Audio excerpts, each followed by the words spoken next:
மத்திய பட்ஜெட் தாக்கல் செய்யப்பட்டிருக்கும் இந்த நேரத்தில் நம்மோடு பொருளாதார நிபுணர் திரு ஆனந்த் ஸ்ரீனிவாசன் இணைந்திருக்கிறார். அவரோடு பேசலாம். வணக்கம் சார். இப்போ மத்திய பட்ஜெட் தாக்கல் பண்ணியிருக்காங்க. இதை டீகோட் பண்ணுங்க அப்படின்னா நீங்கள் என்ன சொல்லுவீங்க? பணக்காரங்களுக்கான 2 கோடி பேருக்கான பட்ஜெட்டு, என்ன மாதிரி ஆட்களுக்கான பட்ஜெட்டு. அம்மையாருக்கு நன்றி சொல்கிறேன், பிரதமர் மோடிக்கு நன்றி சொல்கிறேன். என் அக்கௌண்ட்டில் ஒரு 2-3 லட்ச ரூபா போட்டிருக்கீங்க, ரொம்ப நன்றி சார், தேங்க்ஸ். இல்லை, இப்போ ஊரே பெருசாக இப்போ பேசிக்கிட்டு இருக்காங்க. ஆமாம் சார், இந்தியாவில் அவங்க ரெக்கார்டு படி 2 கோடி பேர் 12 லட்ச ரூபா சம்பாதிக்கிறாங்க. 7லேருந்து 12 லட்ச ரூபா சம்பாதிக்கிறவங்களுக்கு இது பெரியான பட்ஜெட்டு. உங்கள் ஆஃபீஸில் எவ்வளோ பேர் 12 லட்ச ரூபா சம்பாதிப்பாங்க?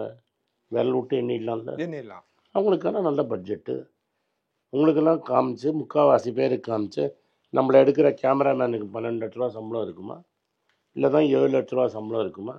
அப்போ எங்களை மாதிரி ஆட்களுக்கு 1 கோடி ரூபா 1 லட்சம் கோடி கொடுத்துருக்காங்க. நாங்கள் நன்றின்னு சொல்லிட்டேன், அதுக்கு தான். பட் மீதி இருக்கிற 140 கோடியில் 2 கோடி பேருக்கு கொடுத்துட்டீங்க. மீதி 138 கோடி பேருக்கு என்ன கொடுத்தீங்க? 2021 வரைக்குமான கணக்கெடுப்பில் மிடில் கிளாஸ் அப்படின்றது வந்து அரௌண்ட் 31% அப்படின்னு. ஹலோ சார், இந்தியாவில் 50% மீடியன் வந்து 15,000. இந்தியாவில் மிடில் கிளாஸுங்கிறது 40,000 ரூபா சம்பாதிக்கிறவன். ஆவரேஜ் இன்கம் இந்தியா அது வந்து 20,000 25,000. அவன் மிடில் கிளாஸு. 1 லட்ச ரூபா சம்பாதிக்கிறவன் மிடில் கிளாஸு இல்லை, அப் டு 1 லாக் வரைக்குமே. யார் நீங்கள் சொன்னால் மிடில் கிளாஸ் ஆகிடுமா? மிடில் கிளாஸ்னால் ஒரு பெரிய போர்ஷன் ஆஃப் தி பாப்புலேஷன் இருக்கணும். ஆமாம், சம்பாதிக்கிறாங்க 40-50,000 ரூபா. அவனுக்கு ஆல்ரெடி 60,000 ரூபா வரைக்கும் சம்பாதிச்சேன்னா போன வருஷமே டேக்ஸ் கிடையாது. இந்த வருஷம் என்ன கொடுத்தீங்க? அதான் நான் திரும்பி சொல்கிறேன், 7 லட்சத்துலேருந்து 12 லட்சம். நீங்கள் ரொம்ப சேரிட்டபிளாக இருந்தால் அவன் அப்பர் மிடில் கிளாஸ்ன்னு சொல்லலாம். அந்த சைடில் வேறு ஏதோ ஃபியூஸை பிடிக்கிட்டீங்களே, அவன் போட்ட எல்ஐசி பாலிசி வேஸ்ட்டு. அவன் பாவம் ஹவுசிங் லோனுக்கு இன்ட்ரெஸ்ட் ரிலீஃப் கிடைக்கும்னு வீட்டில் ஓல்டு ரிஜிம் கம்ப்ளீட்டா அதை பற்றி அவங்க பேசவே இல்லை. ஆனா அதுல ஒரு ஆப்ஷன் மட்டும், அந்த என்ன ஹவுஸ் ரெண்டுக்கு 6 லட்ச ரூபா வரைக்கும். அதுதான், அது வந்து வாடகை. இப்போ என்ன மாதிரி பெரும் முதலாளிகள் வாடகைக்கு எங்கள் வீட்டை விட்டோன்னா 50,000 ரூபாய் வரைக்கும் நாங்கள் வாடகை விட்டா எங்களுக்கு டிடிஎஸ் பிடிக்க வேண்டாம் அப்படின்னு சொல்லி. நான் எல்லா விதத்துலையும் இது பணக்காரங்களுக்காக ஆட்சி. உங்களுக்கு தெரிஞ்சு எவ்வளோ பேர் 50,000 ரூபாய்க்கு வீட்டை வாடகை விடுறாங்க? மிக குறைவுதான். அப்புறம் நான் தான் சொன்னேன், டாப் 2 கோடிக்கு அருமையான பட்ஜெட். பணக்காரங்களுக்கு. ஏழைகளுக்கான பட்ஜெட் இல்லை அது. ஏழைகள் என்ன இருக்குன்னு, நீங்கள் மிடில் கிளாஸ்க்கே என்ன இருக்குன்னு சொல்லுங்களேன்.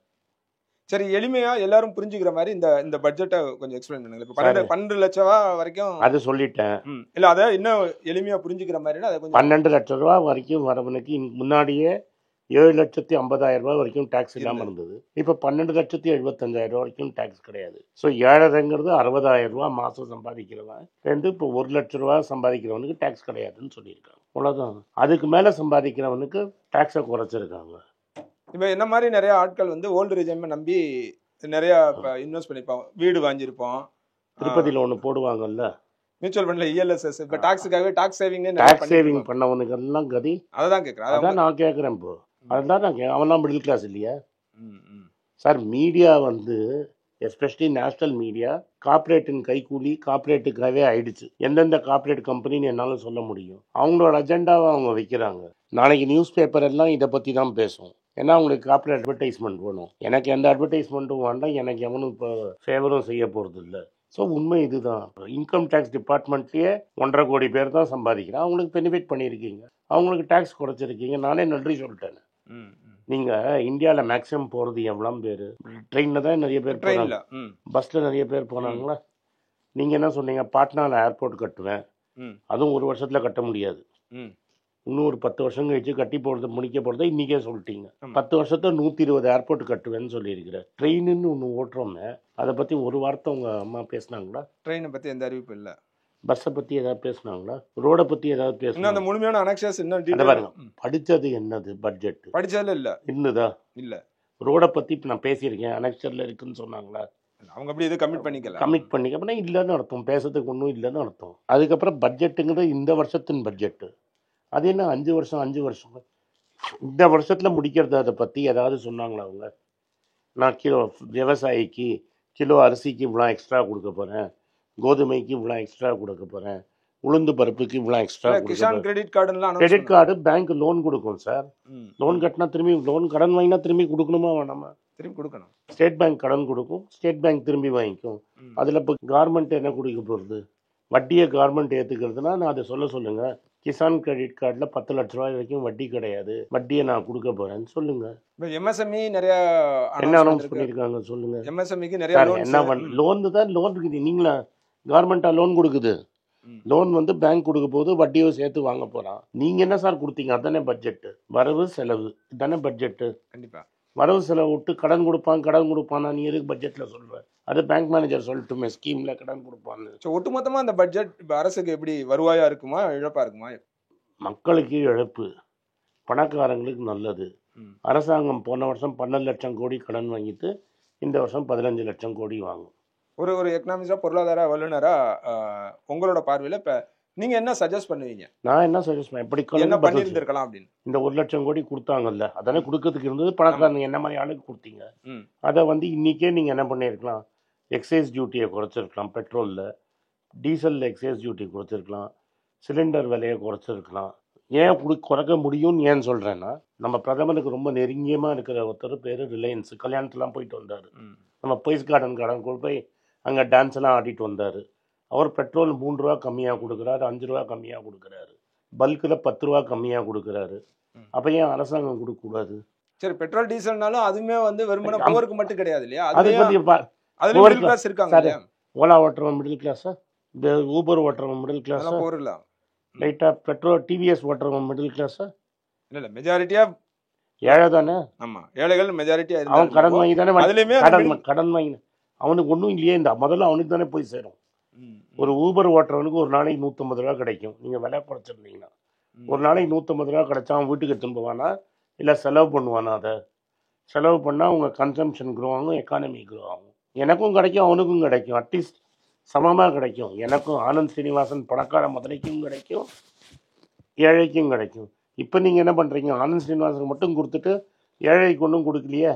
ஆனா பொதுவா ஒரு என்ன கொடுத்துருக்காங்க சொல்லுங்க. பொது புத்தியா இல்ல வெளிப்படையா பார்க்கும்போது ஓவராலா எல்லா செக்டாருக்குமே ஓரளவுக்கு ஏதோ என்ன அனௌன்ஸ்மெண்ட் இருக்கு. அனௌன்ஸ்மெண்ட் என்ன? எல்லா செக்டருக்கும் கடன் அனௌன்ஸ்மெண்ட் இருக்கு, எல்லா செக்டருக்கும் 5 வருஷ திட்டம் இருக்கு. ரயில்வே பத்தி பேசல, ரோடை பத்தி பேசல, பவரை பத்தி பேசல.